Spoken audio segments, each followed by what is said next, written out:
কালকে খবরে দেখানো হয়েছে অভিষেক বন্দ্যোপাধ্যায়ের বিরুদ্ধে ইডি চার্জশিট দিয়েছে, সিবিআই চার্জশিট দিয়েছে, 28 পাতার চার্জশিট, 2 জায়গায় খালি আমার নামটা লিখেছে। তাও অভিষেক বন্দ্যোপাধ্যায় কে, বাড়ি কোথায়, সাংসদ না বিধায়ক না পঞ্চায়েত প্রধান, কোথায় থাকে, কার ছেলে, কোনো পরিচয় নেই। বিজেপি নেতারা যেমন ভাব বাচ্চে কথা বলতো, ইডি সিবিআই এখন ভাব বাচ্চে কথা বলছে। এই ভয়টা দেখে আমার ভালো লেগেছে। ইলেকশন আসলেই মনে পড়ে তৃণমূলের কাকে কাকে চার্জশিট দিতে হবে। ইলেকশন আসলেই মনে পড়ে তৃণমূলের কাকে কাকে চোর বলা হবে। ইলেকশন আসলেই মনে পড়ে তৃণমূলের কাকে কাকে জেলে ভরানো হবে। সিবিআই কাঁচকলা করবে, একেবারে প্রকাশ্য সভায়, তৃণমূলের সভায় ওপেন চ্যালেঞ্জ সিবিআই কে দিয়ে দিলেন আঞ্চলিক তৃণমূল দলের সর্বভারতীয় সাধারণ সম্পাদক অভিষেক বন্দ্যোপাধ্যায়। এবং তার উকিলের পর অভিষেক বন্দ্যোপাধ্যায় নিজেও স্বীকার করে নিলেন সিবিআই ইডি যে চার্জশিট গুলো দিচ্ছে সেখানে যে অভিষেক বন্দ্যোপাধ্যায়ের নাম রয়েছে, সিবিআই এর সেই চার্জশিটে জনৈক অভিষেক বন্দ্যোপাধ্যায় তিনি স্বীকার করে নিলেন এবং চ্যালেঞ্জ দিয়ে দিলেন। কিন্তু হাজার হলেও পিসির মন তো ভাইপোকে যদি জেলে পুরে দেয়, তাই রাজ্যের মুখ্যমন্ত্রী মমতা বন্দ্যোপাধ্যায় ভয় পেয়ে গেছেন এবং পরিষ্কার বলছেন ইলেকশন এলেই এগুলো হয়, কারোর বিরুদ্ধে চার্জশিট দেওয়া হয়, কাউকে জেলে পুরে দেওয়া হয়। মমতা বন্দ্যোপাধ্যায় ভয় পেয়েছেন ভাইপোকে যদি জেলে পুরে দেয়।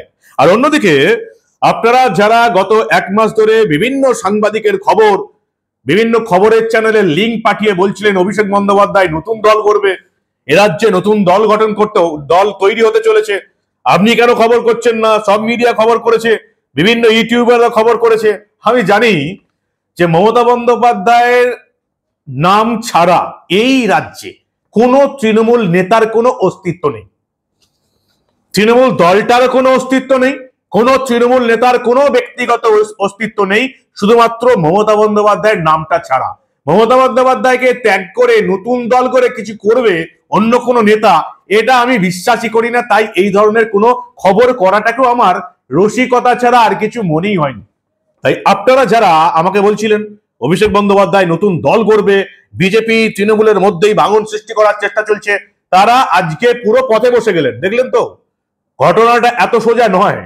আপনারা যারা পরামর্শ দিচ্ছিলেন আমাকে অন্যান্য সাংবাদিকদের খবর দেখিয়ে যে আপনি একটা খবর করুন অভিষেক বন্দ্যোপাধ্যায় নতুন দল করছেন, তারা আজকে একেবারে পথে বসে গেলেন। আর কি হলো সবটা বলবো আপনাদের, দেখাবো খাতায় কলমে, হাতে কলমে। এই প্রতিবেদন শেষ অবধি দেখুন। আমি মানব, দ্য নিউজ বাংলায় আপনাদের স্বাগত জানাচ্ছি। সিবিআই চার্জশিট নিয়ে আমি প্রতিবেদন করেছিলাম, আপনারা দেখেছিলেন।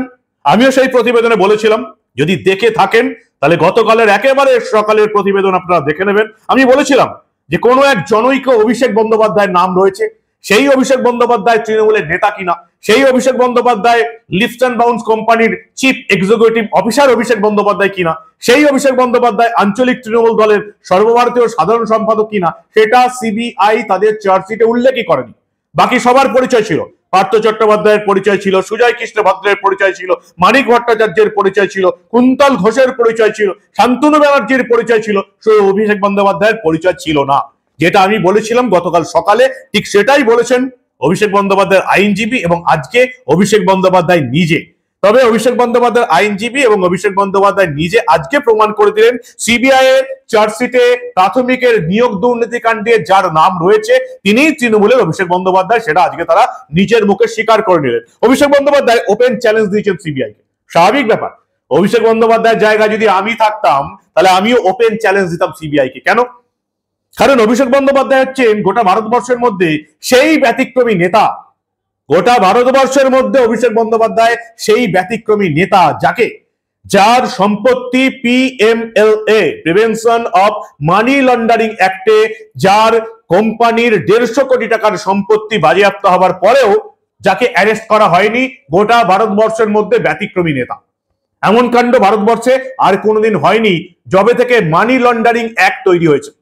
মানি লন্ডারিং অ্যাক্টে পরিষ্কার বলাই আছে যার সম্পত্তি বাজেয়াপ্ত করা হবে ইডি সিবিআই চাইলে তাকে গ্রেফতার করতে পারে। এবং আজ অব্দি মানি লন্ডারিং অ্যাক্টে যাদেরই সম্পত্তি বাজেয়াপ্ত করা হয়েছে তাকেই গ্রেফতার করা হয়েছে, একমাত্র ব্যতিক্রম অভিষেক বন্দ্যোপাধ্যায়। ফলে যাকে ইডি সিবিআই গ্রেফতার করবেই না 150 কোটি টাকার সম্পত্তি বাজেয়াপ্ত করার পরেও তিনি যে সিবিআই কে ইডি কে চ্যালেঞ্জ দেবেন না, এটাই তো অস্বাভাবিক, তাই নয়? তাই অভিষেক বন্দ্যোপাধ্যায় আজকে সিবিআই কে পরিষ্কার ওপেন চ্যালেঞ্জ দিলেন। কি বললেন অভিষেক বন্দ্যোপাধ্যায়, শুনুন আপনারা। কালকে খবরে দেখানো হয়েছে অভিষেক বন্দ্যোপাধ্যায়ের বিরুদ্ধে ইডি চার্জশিট দিয়েছে, সিবিআই চার্জশিট দিয়েছে। 28 পাতার চার্জশিট, 2 জায়গায় খালি আমার নামটা লিখেছে। তাও অভিষেক বন্দ্যোপাধ্যায় কে, বাড়ি কোথায়, সাংসদ না বিধায়ক না পঞ্চায়েত প্রধান, কোথায় থাকে, কার ছেলে, কোনো পরিচয় নেই।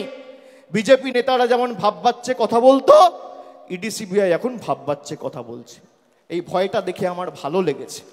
অভিষেক ব্যানার্জির বিরুদ্ধে সিবিআই চার্জশিট দিয়েছে।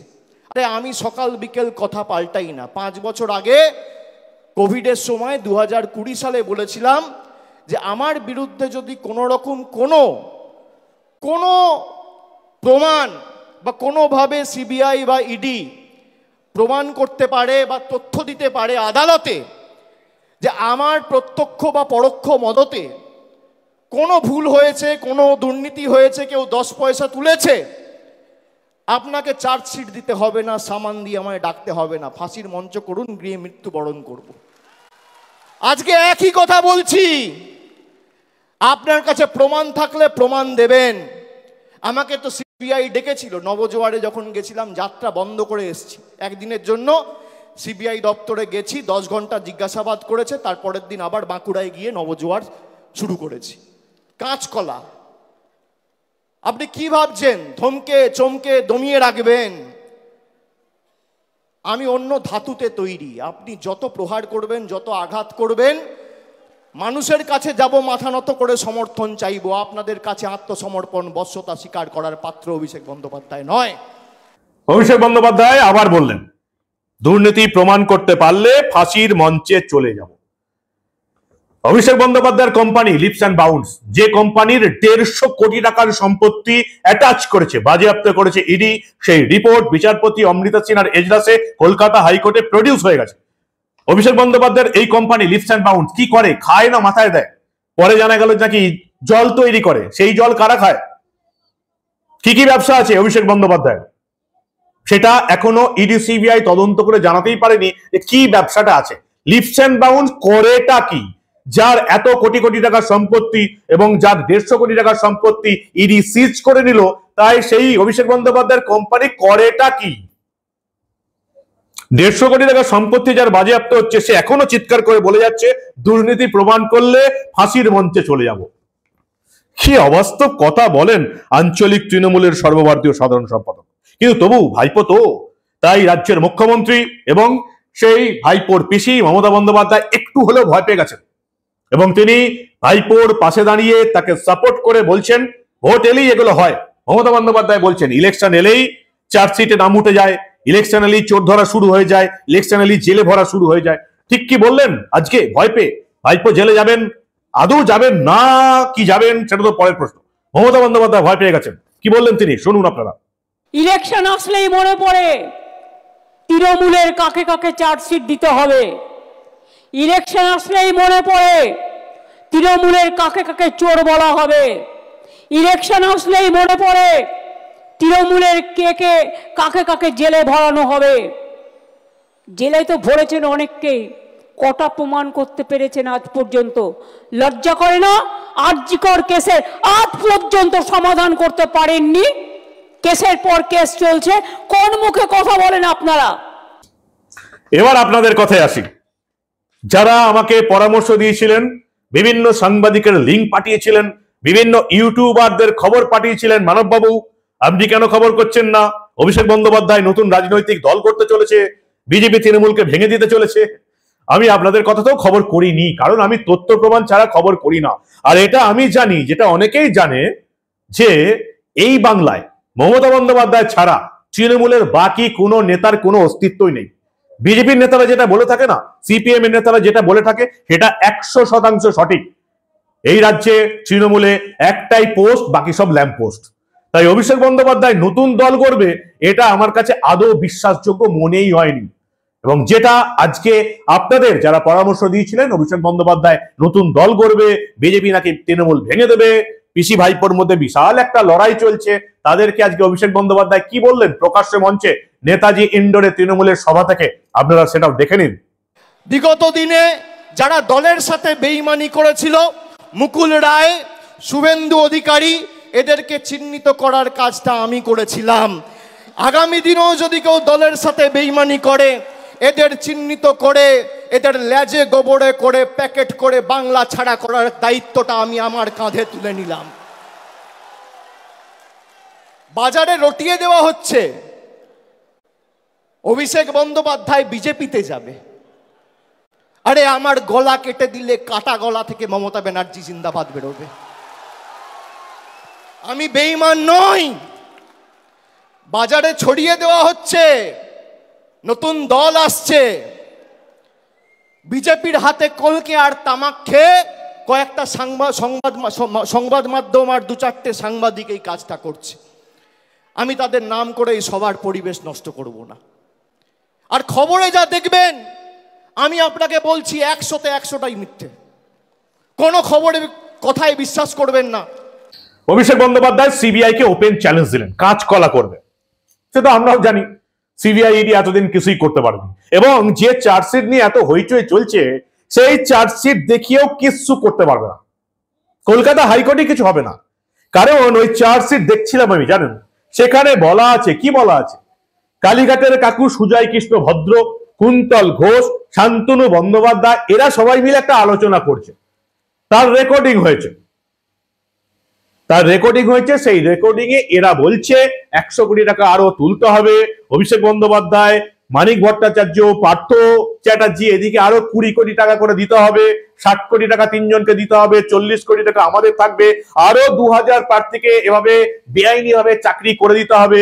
অভিষেক বন্দ্যোপাধ্যায় নাকি বলেছেন এই যাদেরকে বেআইনি ভাবে চাকরি করে দিচ্ছেন তাদের কাছ থেকে আরো মাল্লু নিতে হবে, না হলে তাদেরকে চাকরি তো দেবই না, তাদেরকে পুলিশে ধরিয়ে দেবো।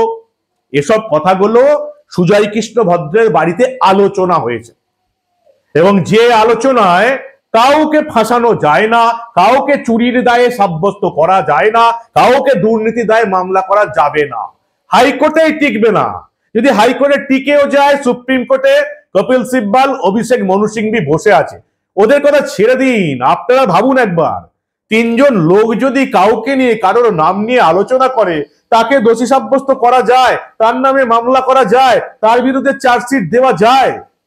সিবিআই এর এই বালখিল্যতা কেন যে শুধুমাত্র ইলেকশনের আগেই শুরু হয় আমরা বুঝতে পারি না। আর বুঝতে পারি না বলেই বাকিরা সেটিং বলে চিৎকার করে, এবং অভিষেক বন্দ্যোপাধ্যায় সিবিআই কে প্রকাশ্য মঞ্চে ওপেন চ্যালেঞ্জ দিতেও তৈরি থাকে। কি বলবেন আপনারা? এই হচ্ছে বাংলার আসল ঘটনা। আর বাকি যারা বলছে, আসল তথ্য প্রমাণ দিয়ে যদি এই বাংলার ঘটনা দেখতে চান, শুনতে চান, সত্য দেখতে চান সোজা সাপটা, তাহলে আপনাদের দ্য নিউজ বাংলার পর্দায় নজর রাখতে হবে। নিজেরা সাবস্ক্রাইব করে রাখুন দ্য নিউজ বাংলার ইউটিউব চ্যানেল, দ্য নিউজ বাংলার ফেসবুক পেজ লাইক করে রাখুন, দেখতে থাকুন খবর সত্য এবং সোজা সাপটা, কারণ আমরা এই ধরনের কোনো ঘটনা চেপে রাখতে দেব না।